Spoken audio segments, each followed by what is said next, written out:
If you knew that tomorrow would be the last day of your life, what would you do with it?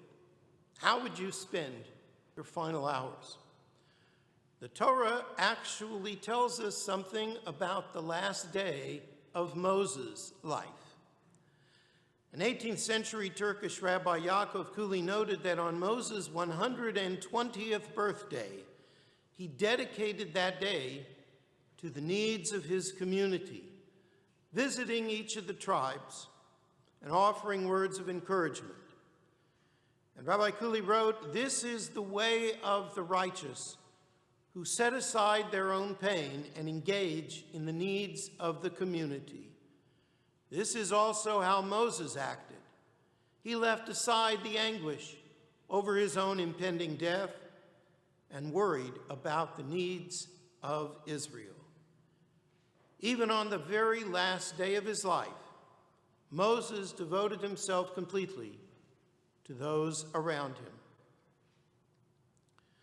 We recite the Iskar Prayers because they are for people who mostly were there for us. It's true, occasionally we say them for those who should have been there for us. We say them even though they weren't there for us.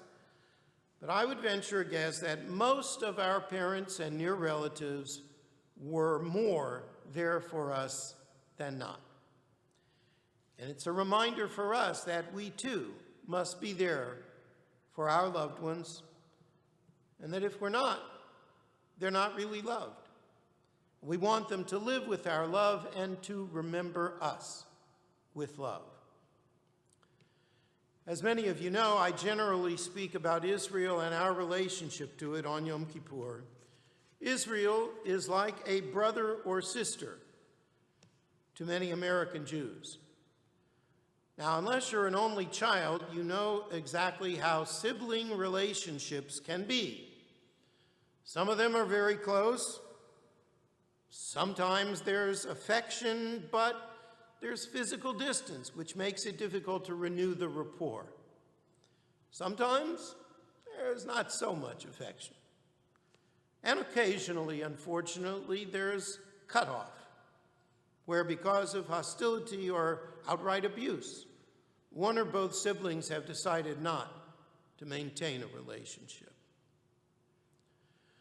The normal way of life is that children bury their parents and not the other way around. And so, when we bury our parents, it's sad and sometimes desperately sad, but it doesn't always hit home that our own lives will also come to an end. But I've seen that when someone buries a brother or a sister, it is often a very powerful recognition that the angel of death will someday come for me as well. I said that Israel is like a sibling. Israel, thank God, is not likely to die anytime soon. Not that there aren't threats to her existence, but Israel is doing pretty well at coping with those threats.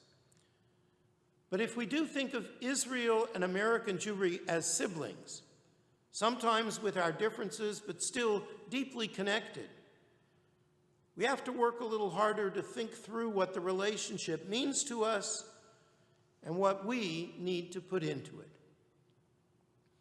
I think that for most of us, we care about Israel, but not as much as we think we do. Caring is not just about what we feel, but what we do. Moses may not have loved every one of the Israelites. I don't know many rabbis who truly in their heart of hearts love every single Jew, even though we would agree that it's an important virtue for Jews and especially for rabbis. But if Rabbi Kuli was correct, Moses to the last was concerned for the needs of his people, and we should be concerned for the needs of Israel.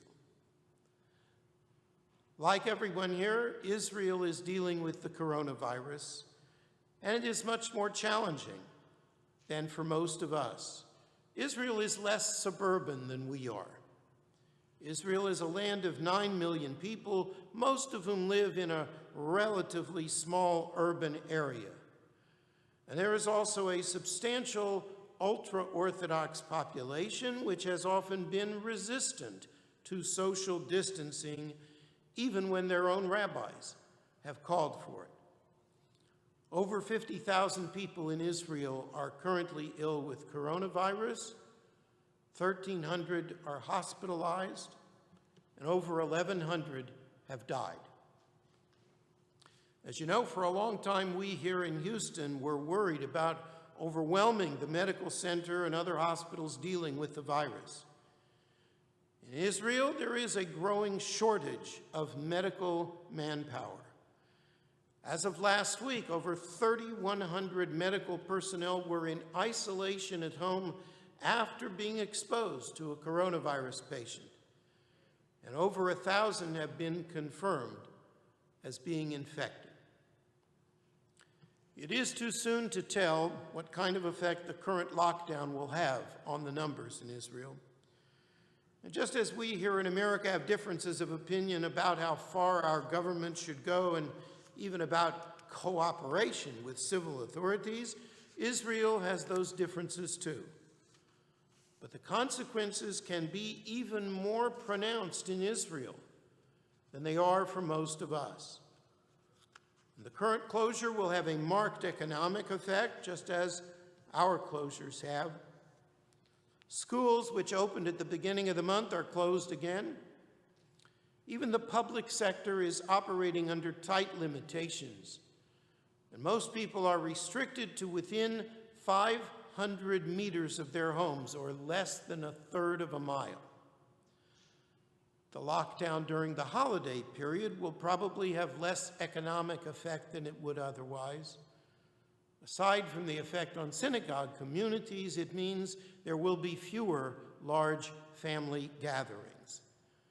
We understand the pain associated with that, but we also understand, and we know it from our own community, there are no easy choices. And just as our own government is under criticism for its handling of the pandemic, the same is true in Israel. Israel is one of the first countries to have to impose a second nationwide lockdown.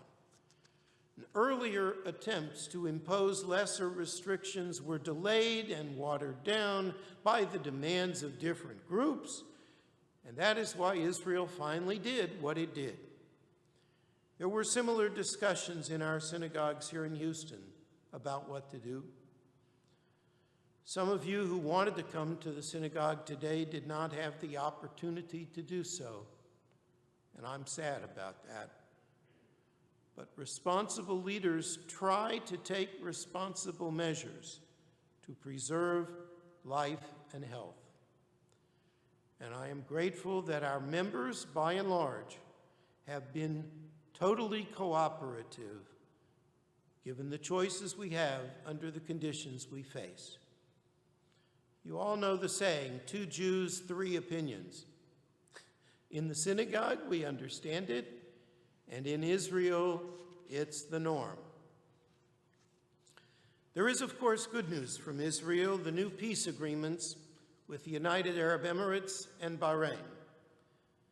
It took a long time since the last peace treaty with Jordan a generation ago. But it does give us reason to believe that many, many Arab nations will not only come to accept the existence of Israel, but seek normal relations with her and the economic benefits which come with it. It's cheaper to make peace than war.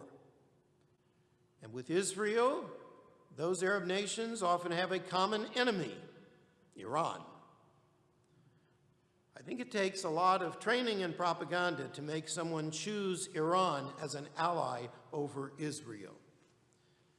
Many Arab nations have already decided that Iran poisons everything it touches, and they will in the future become closer to Israel than we could have dreamed about before the first peace treaty with Egypt. And there are apparently other Arab nations, including Oman and Sudan, who are in talks with the Israelis. most Americans probably couldn't locate Sudan on a map, but many more Jews even know the capital of Sudan. It was in Khartoum that the Arab nations met in 1967 in the wake of the Six-Day War. It was in Khartoum that they passed the famous resolution including the 3 no's: no peace with Israel, no recognition of Israel, no negotiations with Israel.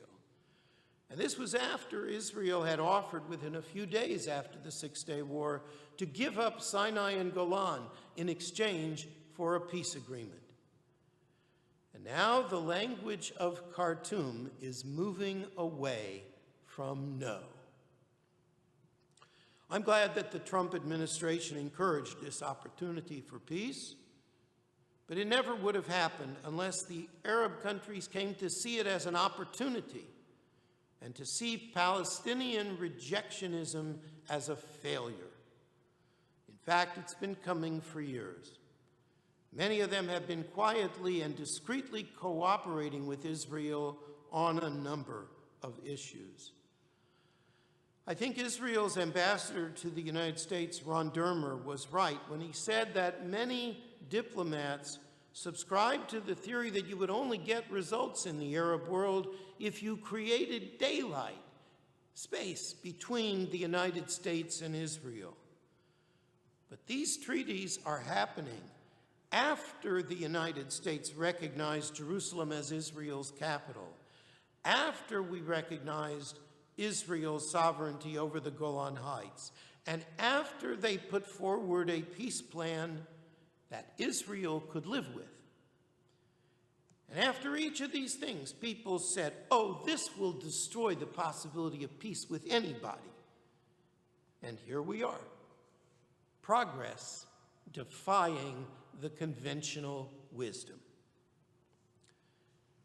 However, and this is a big however, this doesn't mean that the Palestinians will come around to recognizing Israel's right to exist anytime soon. There has been too much indoctrination among the Palestinians for too long a time. If it took almost 30 years for an Egyptian leader to come to Jerusalem and to make peace with Israel, it will probably take at least 100 years for the Palestinians to come around. Rounding up, that would put them at about the year 2050, just over 100 years since the founding of the State of Israel. I suspect it will take at least another generation before the Palestinians are willing to come to terms with the reality of a Jewish state. And of course, there is Iran, for which Israel is a useful punching bag. And so the conflict is not ending. But the direction is good, as long as Israel is able to deal with the immediate dangers. As I've said in the past, there are things Israel can do to improve relationships with the Palestinians and to manage the situation. But the key changes will have to come from the Palestinians themselves. The immediate dangers come from Iran, which continues to be a destructive force in the region, provides encouragement to those who carry out rocket attacks and balloon attacks on southern Israel. Fortunately, Israel is strong and resolute. Israelis, for the most part, are prepared to stay the course. Whatever choices we make, our brothers and sisters in Israel are not going anywhere, and they are willing to continue to hold on to their homeland. Now, there's a story of a Russian commandant speaking to his class of cadets. And he asked, cadets, what do you think is the biggest threat to our motherland, to Russia? And one cadet says, China is the biggest threat. The commandant looks worried and he says, how can we ever win against China? They have over 1 billion people. We only have a few 100 million. The cadet says, Sir, you should not worry about numbers. In Israel, 100 million Arabs were defeated by a few million Jews. The commandant says, yes, but we do not have that many Jews here.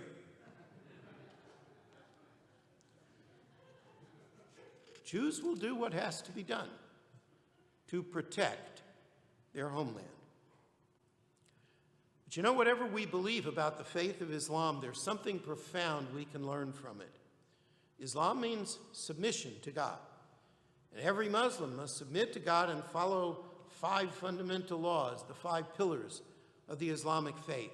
One of those pillars is known as the Hajj. It teaches that every Muslim who is physically able must at some point in their life make a pilgrimage to Mecca. Well, we need to have a Jewish Hajj, a commitment to bring every Jew, not just college students, on a pilgrimage to Israel. Every Jew should pray at the wall. Every Jew should walk the streets of Jerusalem, climb Masada, experience the life of everyday Israelis and their cities. The writer Kipling wrote of his home in Sussex, but he may have put it best for lovers of Jerusalem as well. He wrote, God gave all men all earth to love, but since our hearts are small, ordained for each one spot should prove beloved over all. Jerusalem, so often conquered and degraded, continues in our time to grow. It may not be as physically beautiful as some other cities, but once again, as in the time of King David, it stands as the undivided capital of Israel, one spot that proves beloved over all. And there is one other very important thing that we can do to help keep Israel safe. We can do our best to ensure that our representatives in Washington speak out clearly and unequivocally on behalf of a strong United States-Israel alliance. It is important, critical, that both Democrats and Republicans be encouraged to express an unwavering commitment to Israel, to pledge diplomatic support for Israel, and maintain a full commitment to Israel's security assistance for the coming fiscal year, all of which are extremely important to Israel. Moses, on the last day of his life, demonstrated great devotion to the well-being of his brothers and sisters. We must follow his lead. Israel is connected to each of us just as we are connected to our siblings. In the moment of Iskar, we remember our departed loved ones, but it is important also to remember those who still live.